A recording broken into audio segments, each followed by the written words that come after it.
Yeah, I'm not. At first I wondered why she had me follow Emily. Now I know, because I'm going to do this scared. So, as Eric said earlier, this is, and some you probably don't understand this or know this, I don't always display it. This has been terrifying me for the last 2-3 weeks, because I don't love this whole public speaking thing. I can do sales meeting, but even get up in sales meeting freaks me out. First, I do want to acknowledge all of these managers that have gone before me. I hate that I have to follow them all. I want you all to lower your expectations. I hope to not put anybody in tears. I don't have some big emotional story. Thank God. Because I'm usually pretty stoic, but I caught myself on a few of those. And I need to applaud Eric for being here, because I know what you've been going through this last week, so seriously.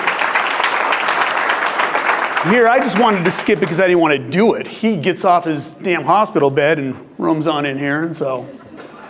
But anyway, so this fear, I will give you one story. It's nothing crazy. I used to, prior to getting into real estate, I was in tech. I was a marketing engineer. Kind of a full circle moment for me right now. I used to fly around the country and teach other network specialists on what you all now know as Bluetooth. I knew it as a conception, and I would teach people on this technology. And I remember getting up in a big class, kind of like this, actually not this big, with a bunch of other techs who knew a hell of a lot more than I did, and blacked out. I still to this day don't know how that presentation went. I just know at some point it ended, and my fear of public speaking began. So here I go. This is my first time back on like a big stage ever since then, as anybody else.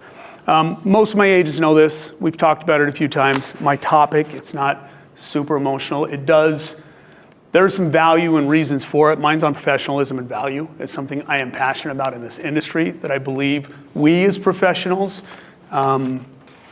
demand if we're doing it right. There are some reasons that I've always strived to be that throughout my life that do stem, but I'm not going to get into the story. We don't need any more cheers today. So I'm going to start this with just a couple quick reminders. Real estate is not just about houses. It never has, right? And yes, I will be referencing this as well because I didn't have mine all memorized. It's about people. It's about trust. It's about helping them navigate something emotional and complicated and more often than not life-changing. So whether it's a new homeowner that is about to create all those new memories, you guys all know it. When you've helped that person, when you've given that person that first keys, the excitement that's been with them. But then it's also the family that has raised and created their memories in the house for 20 or 30 years. The emotions behind that and what we're doing for them as professionals is huge. And unfortunately, as we've all experienced as well, except I think we've got someone here who just got licensed, welcome, you'll experience it too. So are the agents that are out there that are unfortunately not that professional? We've all had to deal with them. It's one thing that I love about this company. It's one reason I've always aligned myself with agents, regardless of where it may have been, that are highly professional, because it's something that I strive to be. I believe in that professionalism. I believe it's also what helps define our value. And so for most, we've all heard it. It's the largest financial decision that they will make in their lifetime. It affects their future, their stability, their safety, and many times even their identity. And so it's something that we should, if we're not, take very seriously on how we handle our consumers and the public. And this also how we work with other agents. So despite what technology, I know we're constantly seeing this in the industry. We keep seeing articles. We have constant attempts at disruption. I'm a big believer in what the residential realtor, what a true realtor does. I don't think technology will replace that human connection. Yeah, there'll be shortcuts. You got quick answers and automations. AI does help with a lot of, if you're using it properly, it's a great tool, but it doesn't replace the human touch. You still need professionals who can guide, protect, and advocate for our consumers.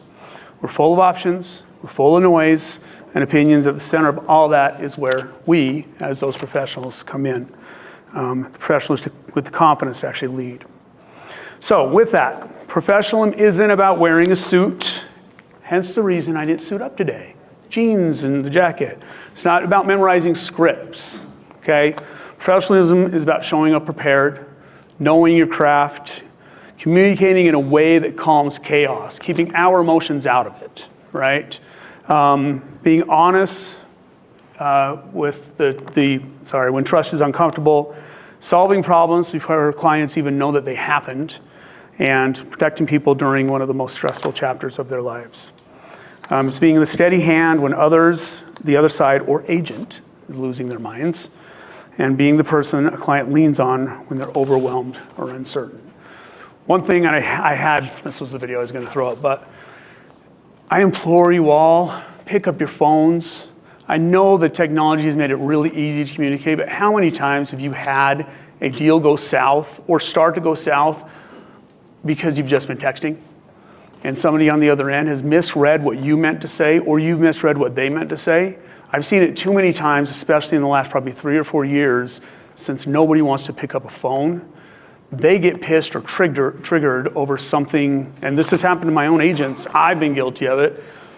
My girlfriend who's sitting in the back, we've gotten in plenty of fights because of this. So I didn't realize she was going to be here until now. But just because we don't pick up the phone, right? It's so easy. I don't know what somebody else is going through. You don't know what anybody else is going through. I can read a text and maybe I've had a bad day that was sent completely innocently, but I've converted it into something else. And I think it's one of the biggest problems we have today, at least in the communication between agents. We're not communicating. Conversations solve so many problems if you just pick up the phone. It may be an awkward or uncomfortable conversation, but that conversation can probably solve a problem a lot easier and a lot faster than a text message will. So I'm a big, obviously, believer in that. This is the professionalism. This is the foundation of our values. If you do not define your worth, the industry will do it for you. And more often than not, it will price you too low. You are the ones that will be able to stand up for your value. We may have our standards within the company of what we ask for as a full service brokerage, but at the end of the day, you're the one that defines your value. So if you show up confidently, prepared, steady, professional, you prove your worth. Customers don't push back on value when they understand it. So when an agent waffles on their commission, you're broadcasting insecurity. Just a couple facts for you guys to think about. These are some quick stats that I pulled up from NAR, our favorite Zillow, housing trends, and all that. 92% of buyers say their agent was extremely valuable in navigating contract terms, deadlines, and negotiation issues. 89% of sellers say their agent saved them from at least one major mistake they didn't even know existed. The average for sale by owner home sells 24 to 30% less than an agent-represented party. 31% of all real estate transactions involve at least one deal-saving intervention by the agent. So this could be legal compliance, disclosure errors, lender issues, title defects, among many of the others.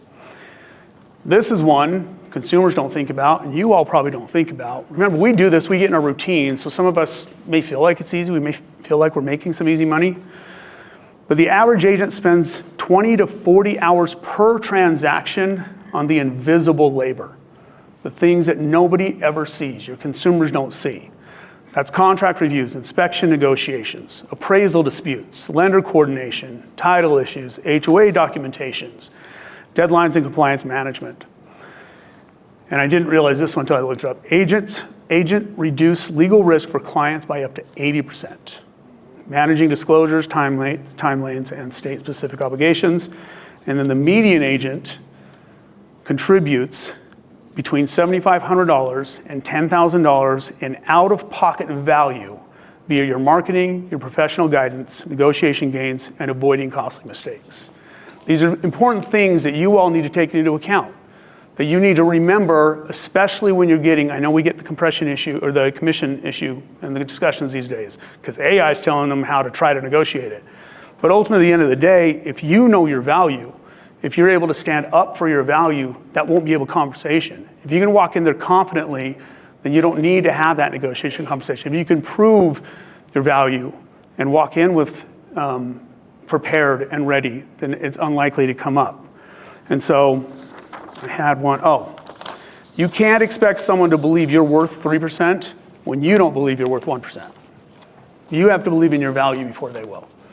And so I do challenge you all to get to know that and know what it is that you bring to the table and be prepared. Okay, the human-to-human connection. This is the main thing this is why I've talked to my agents about this a number of times because I'll soapbox on this all day long. I know what we bring to the table. I know what truly professional, experienced agents bring to the table. I have no doubt what we charge and that we're worth it. Whether you're new and it's a whole support team behind you and those that are around you that help you bring you that value, or you're the seasoned expert that has been doing this for so many years, that it comes natural and it's easy. You bring value if you're that professional, experienced agent that's doing that, rather than the people that just put it on the MLS. We've seen them. They print off the MLS spreadsheet, that's their flyer, and then they just sit back and hope, right? So while technology can open doors, trust is what closes deals. Apps can analyze data, but they can't look someone in the eye and say, you're okay, I've got you. AI can send documents, but it can't advocate for a client on an appraisal dispute, catch a red flag that saves a deal. So when you're working with your clients, just some things to remember. Okay, people don't remember the paperwork. They remember how you made them feel. They remember how you took care of them. The agent that listened, the agent who explained, the agent who cared, and the agent who fought for them. Human connection is our superpower. It's what will bring our clients back to us. It's why people will keep coming and referring people to us. Professionalism makes that connection strong and values what clients feel when those two things collide. So just remember, every transaction is an opportunity. It's not just to close a deal, but to raise the bar for this industry. Your professionalism in the lens through, yes, I'm reading this last part, I didn't memorize it at all. So your professionalism is the lens through which your value is seen. Your self-worth is the engine that drives that professionalism, and your humanity is what makes people trust you with their biggest decisions. So next time you sit across a client, ask yourself, are you showing up as the professional they deserve? Are you doing the job for them that they expect of you and that they deserve, and the one that you know that you are?